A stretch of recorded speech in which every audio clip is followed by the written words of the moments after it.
सिंहासन पर स्थान मिलता है। तो उस समय में कौन थे? बोले एक राजा थे जिनका नाम है नहुष।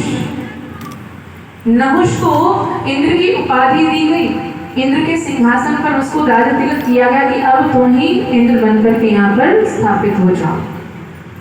तो इंद्र होने के नाते सभी देवी देवता उनको प्रणाम करते हैं, क्योंकि ये प्रणाम देखो किसी पुरुष को नहीं, ये तो पद का प्रणाम है। जब आप किसी पद पर बैठ जाओगे तो आपका मान सम्मान बढ़ ही जाएगा, लेकिन वो सम्मान किसका है इस बात को भी आप याद रखा करो। किसी ने अगर आपको मान सम्मान दिया है तो वो आपका नहीं है, वो आपके पद का है।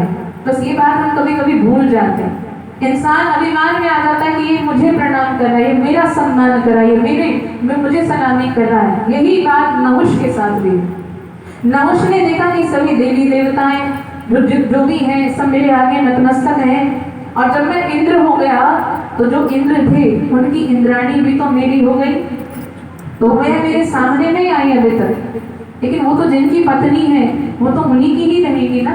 ये तो पद मिला है आपको इंद्र का, लेकिन इंद्राणी थोड़ी मिलेगी। लेकिन नहुष के मन में क्या भाव आया कि वह इंद्राणी तो मेरी हो जानी चाहिए।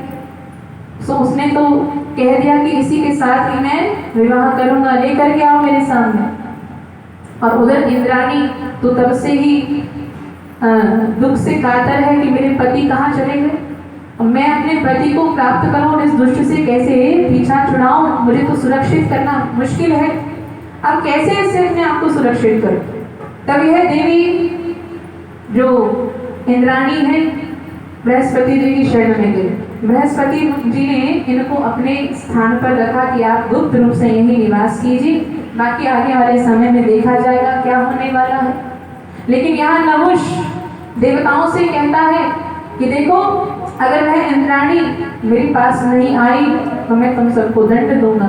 ऐसा ही बात देवताओं ने आकर के वहाँ बताई, और बृहस्पति जी से कहा गया कि अगर यह इंद्राणी उनके सामने नहीं गई तो पता नहीं मैं क्या कर देगा।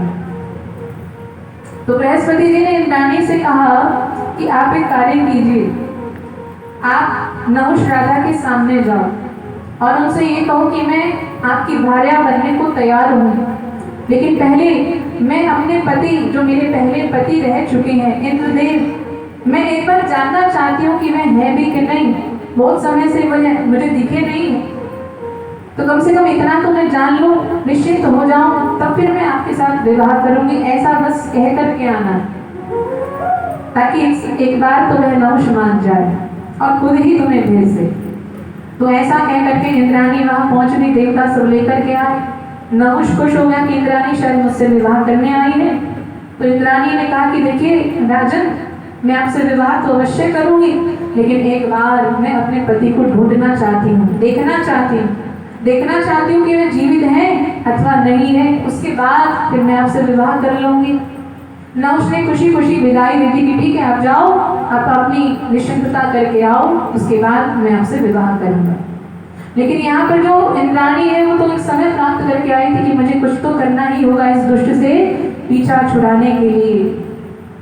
इंद्राणी बृहस्पति जी के पास फिर से आई और उन्होंने उपाय पूछा कि क्या उपाय करो जिससे मेरी सब दुविधा दूर हो जाए। तब बृहस्पति जी ने इंद्राणी से कहा कि आप माता आदिशक्ति जगदम्बा की आराधना कीजिए।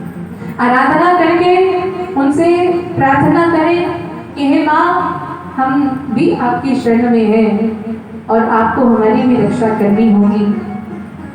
आज तक जो भी आपकी शरण में आया है आपने उसकी रक्षा की है, आपने उसकी सुरक्षा की है, तो मेरी भी रक्षा कीजिए। तो इस प्रकार इंद्राणी माता आदिशक्ति जगदम्बा की बड़ी सुंदर आराधना करती है, स्तुति करती है, गुणगान करती है। और फिर एक समय आता है जब माता आदिशक्ति जगदम्बा उनके सम्मुख प्रकट हो जाती है। बोलो जगदम्बे मैया की जय। और देखो भक्त का तो बस यही होता है कि बस एक बार तुम आओ तो सही,